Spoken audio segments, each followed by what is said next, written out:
नमस्कार दगड़ियों।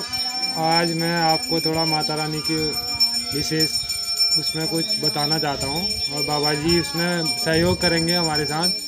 बाबा जी प्रणाम। जय माता की। आप कुछ माता रानी के उसमें कुछ विशेषताएं माता रानी की बता दीजिएगा। विशेषता किस विषय में विशेषता पूछना चाहते हैं आप? वो जैसे माता को यहाँ पे मानते हैं, उनको किस रूप में मानते हैं? माता के तो अनेक रूप हैं, एक नहीं कई रूप हैं जी अब यहाँ पर जो है माता का कोई मूर्ति की पूजा तो है नहीं जी यहाँ पर शक्ति है, जो माता की शक्ति है उसी की पूजा होती है। जी और माता रानी के दरबार में कई प्रकार के लोग आते हैं, कई प्रकार की मनोकामनाएं लेके आते हैं। मैया सबकी मनोकामनाएं पूर्ण करती है, इसलिए लोग माता को अपना आस्था का प्रतीक मान करके यहाँ पर आते हैं, क्योंकि मैया की कृपा से ही सब भक्तों की मनोकामनाएं पूर्ण होती है।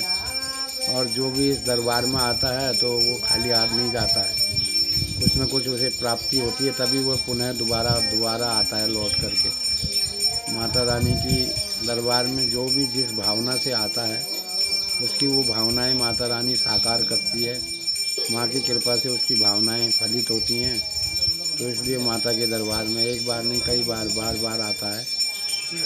और जी बाबा जी, और यहाँ पे मतलब कोटगाड़ी माता बोलते हैं, कोटगाड़ी माता क्यों बोला जाता है? कोटगाड़ी माता इसलिए बोला जाता है क्योंकि माता रानी आज से पूर्व लगभग 400-500 वर्ष पहले यहाँ पर स्वयं फैसले करती थी, कोर्ट लगाती थी, लोगों को न्याय देती थी। जो भी विवादित लोग होते थे किसी भी प्रकार से, तो माता के दरबार में आते थे। वो 500 वर्ष पूर्व मान के चलो, क्योंकि तब ये बीहड़ था, यहाँ उतनी आज मतलब बसासत नहीं थी लोगों की, बहुत कम मात्रा में लोग यहाँ बसासत में रहते थे। 500-600 वर्ष पहले के लोग जो थे वो जो है सत्यवादी लोग थे, तो जो जिस प्रकार का भी कोई विवाद होता था लोगों का, वो जो है माता के यहाँ न्याय मांगने आते थे। क्योंकि 500 वर्ष पूर्व जो है माता यहाँ पर जो है प्रकट रूप में घूमती थी, एक जो है यहाँ पर जो है प्रत्यक्ष रूप में यहाँ पर घूमती थी, जो लोगों को आभास नहीं होता था कि ये दैविक शक्ति है। एक साधारण महिला के रूप में यहाँ पर माता विचरण करती थी, तो लोग जो है माँ को एक आदर्श मान करके माँ के यहाँ पर न्याय मांगने आते थे। माता रानी निष्पक्ष होकर के लोगों की जो है वो समस्याएं जो थी उनका निराकरण करती थी। इसलिए माता को यहाँ पर जब, क्योंकि पूर्व काल में पंचायत भी नहीं था, पंचायत भी कम से कम 600-700 वर्ष पहले ही ये पंचायत जो 5 लोगों का जो है वो समूह होता था जो फैसले करते थे, उसको पंचायत कहा गया है। तो पंचायत भी पहले नहीं था, तो इसलिए माता रानी स्वयं यहाँ पर न्याय करती थी। यहाँ पर कोर्ट लगता था माता का, जिसको आजकल के समय में दरबार कहते हैं। दरबार लगाना, जैसे कुछ लोग दरबार लगाते हैं, जैसे राज दरबार है, देव दरबार है या जनता दरबार है, तो माता रानी यहाँ पर दरबार लगा करके जो है लोगों की समस्याओं का निराकरण करती थी। तो इसलिए माता को जो है कोर्ट की उपाधि दी गई है, क्योंकि यहाँ पर माता जो है दरबार लगाती थी, तो इसके दोनों साइडों में एक तो भनरिया गाड़ बहती है, दूसरा कालीनाग गाड़ बहती है। पहाड़ी में जो है गाड़, नदी को गाड़ कहते हैं, तो इसलिए कोर्ट बीच में लगता था, इसलिए कोटगाड़ी इसका नाम पड़ा, क्योंकि दोनों तरफ से गाड़ बहती थी। गाड़ को हिंदी में नदी कहा गया है, तो कोट गाड़ी इसलिए पड़ा क्योंकि माँ कोट लगाती थी, दोनों तरफ से गाड़ बहती थी, इसलिए कोटगाड़ी हो गया माँ का नाम। जी बाबा जी, और हमने यहाँ पे भी ये भी सुना है कि माता पहले से खुद अपने मुंह से बोल के सुनाती थी। हाँ, आज से 500-600 वर्ष पहले जो है कोई पंचांग नहीं था, कोई न्याय प्रणाली नहीं थी, कोई संविधान नहीं था, क्योंकि संविधान को भी बने हुए लगभग जब भारत आज़ाद हुआ तब जो है ये जो है संविधान बना है भारत जाने के आज़ाद होने के बाद। उससे पहले कोई संविधान नहीं था, न्याय प्रणाली नहीं थी, न्यायपालिका इत्यादि कुछ भी नहीं थी, इसलिए माता स्वयं यहाँ पर न्याय करता थी। दैविक रूप से लोगों को, जो अपराधी होते थे, उनको दंड देती थी माता रानी। तो यहाँ पे जो ये माता का मंदिर है, क्या ये प्राचीन मंदिर है या ये कहीं से आए गए हैं? यहाँ पर तो माता को आए हुए लगभग 1000 वर्ष हुए हैं। 1000 वर्ष पहले जो है 11वीं शताब्दी से लेकर के 18वीं शताब्दी के मध्य में इसकी स्थापना हुई है। और ये जो है चंद राजाओं के शासनकाल में इसकी स्थापना हुई है। चंद राजा चंदेल राजाओं के राजवंशी थे, वो कन्नौज से आए थे। उसका सर्वप्रथम राजा सोमचंद्र के नाम से था, थोड़ा जोर से। और जो है आखिरी जो राजा था वो महेंद्र चंद्र था। और चंद्रवंशी राजाओं में उनकी नियमावली लगभग 47 राजाओं की है। सर्वप्रथम सोमचंद्र हुआ था 11वीं शताब्दी में, और जब चंद्र राजाओं का शासनकाल समाप्त हुआ महेंद्र चंद्र था। उसके बाद गोरिल्ला युद्ध हुआ था भारत में, गोरखाओं का राज आया था। उसके बाद फिर अंग्रेज़ों ने भारत को गुलाम किया था। तो ये 11वीं शताब्दी और 18वीं शताब्दी के मध्य में मात्र यहाँ पर चंद्र राजाओं के, जो भी उस टाइम चंद्र राजा शासक रहा होगा, माँ का भक्त, वो इसे लेकर के यहाँ पर आया था। जी बाबा जी, और यहाँ पे जो पूजा होती है वो किस रूप में पूजा जाता है माता को?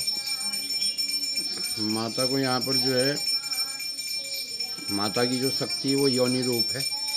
माँ का गोपनीय अंग है ये, और उस अंग की ही यहाँ पर पूजा होती है। ये कामाख्या का दूसरा प्रारूप है। गुवाहाटी के पास जो है, आसाम में गुवाहाटी के पास कामाख्या का मंदिर है। जो शक्ति वहाँ पर है वही शक्ति का प्रारूप यहाँ पर भी है। यहाँ पर योनि की पूजा होती है। ये सिद्धपीठ माना जाता है। ये तंत्रोक्त विधान में नहीं माना जाता। ये वैष्णव पद्धति के अनुसार इसकी पूजा होती है माता की, क्योंकि कामाख्या जो है वो तंत्र पीठ है, वहाँ तंत्रोक्त विधान से माता की पूजा होती है। ये वैष्णवी के रूप में पूजी जाती है, इसलिए इसको वैष्णव, यहाँ पर जो भी पूजा पाठ होता है वो वैष्णव रूप में पूजी जाती है माता रानी, क्योंकि ये कामाख्या का ही दूसरा प्रारूप है। यहाँ पर माँ का गोपनीय अंग है, इसलिए यहाँ पर मूर्ति की पूजा का विधान नहीं है, इसलिए शक्ति की पूजा का विधान है। और ये शक्ति आदि शक्ति सनातन से चली आई है। ये कोई बनावटी नहीं है, ये प्राकृतिक शक्ति है, जो आदि अनादि पराम्बा त्रिपुर सुंदरी भगवती जिसको कहा गया है, जहाँ से सृष्टि की रचना हुई है, वही माता का यहाँ पर स्वरूप है। और ये पार्वती का ही स्वरूप माना जाता है। जी बाबा जी, और जो भी भक्त यहाँ पे आते हैं उनकी मनोकामना क्या पूरी होती है यहाँ आने के बाद? बिल्कुल होती है। श्रद्धा वल्लभम लभते ज्ञानम, श्रद्धा से जो जिस भाव से आता है उसको माता रानी उस भाव में फल प्रदान करती है। और भगवान के यहाँ तो भाव का भाव ही श्रेष्ठ है। जो सच्ची भावना से जिस प्रकार से आता है, माता रानी उसकी भावनाओं को साकार करती है। इसीलिए यहाँ पर जो है यात्रियों का तांता लगा रहता है, और अनेक रूप में आदमी यहाँ पर आता है। यहाँ पर विशेष जो पूजाएं होती हैं वो न्याय प्रणाली की पूजाएं होती हैं, जिसका संसार में विवाद है। धन संपत्ति जोरू जमीन, इसका जो विवाद है वो देवताओं में भी है, दानवों में भी रहा, मानवों में भी रहा। तो यहाँ पर विशेष जो पूजाएं होती हैं वो न्याय प्रणाली के रूप में पूजाएं होती हैं, क्योंकि यहाँ पर न्याय मांगने आता है माता के दरबार में। जो भी लोग आते हैं दीन दुखी, जिनके ऊपर अत्याचार अनाचार अन्याय हुआ होता है, वो माता से न्याय मांगने आते हैं। तो न्याय के रूप में ज़्यादा विशेष यहाँ पर माँ के यहाँ पूजाएं होती हैं। इसको न्याय की देवी के रूप में ख्याति प्राप्त है। और भी जो भक्त अपनी अनेक मनोकामनाएं लेकर के आते हैं, वो माता के चरणों में अपनी आराधना प्रार्थना करते हैं, उसके अनुरूप उनको माँ अवश्य फल प्रदान करती है। जी बाबा जी, धन्यवाद आपका बहुत बहुत। और आपने आज हमें इतनी जानकारी दी, और सभी भक्तों को ये जानकारी पता होगी आगे को। और आपको सभी लोग देख रहे हैं यूट्यूब में। हाँ, हम आग्रह करना चाहते हैं इस यूट्यूब चैनल के माध्यम से, जो इस वीडियो को देख रहा है, कोटगाड़ी माता के मंदिर में आने वाले सभी भक्तों से हमारा करबद्ध अनुरोध है कि माता के दरबार में श्रद्धा के साथ आएँ। और उसके उपरांत कालीनाग मंदिर पर जब आएँ तो कालीनाग मंदिर पर भी श्रद्धा के साथ आएँ। फोटोग्राफी करने के माध्यम से ना आएँ, क्योंकि मानो तो देवता न मानो तो पत्थर, क्योंकि ये आपकी जो है श्रद्धा भावनाओं का सम्मान है। यहाँ पर हाथ में मोबाइल लेकर केवल फोटोग्राफी करने के उद्देश्य से ना आएँ। इसको श्रद्धा आस्था भाव से आए इसको यहाँ पे। श्रद्धा भाव से आए, आस्था और श्रद्धा का विषय बनाएं और अपने बच्चों को मंदिर के ऊपर बिठा करके मंदिर के ऊपर चढ़कर फोटोग्राफी करने का अपराध बिल्कुल भी ना करें। ये हमारी धार्मिक भावनाओं का अपमान है और भगवान का भी अपमान है। इसलिए इस कालीनाग मंदिर को, क्योंकि यहाँ पर अधिकतर लोग फोटोग्राफी करने के लिए आते हैं, इसको फोटोग्राफी का मुद्दा न बना करके श्रद्धा, आस्था और विश्वास का प्रतीक बनाएं। सर्वप्रथम परिक्रमा करें, भगवान के दर्शन करें। कालीनाग मंदिर के अंदर भगवान योगेश्वर कृष्ण की मूर्ति की स्थापना है, उसके दर्शन करें। उसके बाद साधारण फोटोग्राफी करने की अनुमति है। कोई भी अश्लील या गलत फोटोग्राफी करने का जो भी साहस करेगा, उसका साहस अच्छा नहीं है, वो अपराधी माना जाएगा गाड़ी माता का। इसलिए साधारण फोटोग्राफी करें, अश्लील फोटोग्राफी और गलत फोटोग्राफी करने का बिल्कुल भी कष्ट ना करें। और उससे इस वीडियो के माध्यम से मैं सभी लोगों को बता रहा हूँ जो ऐसी गलत फ़ोटो के यहाँ पे खींचता है बच्चों को ऊपर बिठा करके मंदिर के ऊपर चढ़ करके, तो वो माँ कोटगाड़ी का अपराधी मान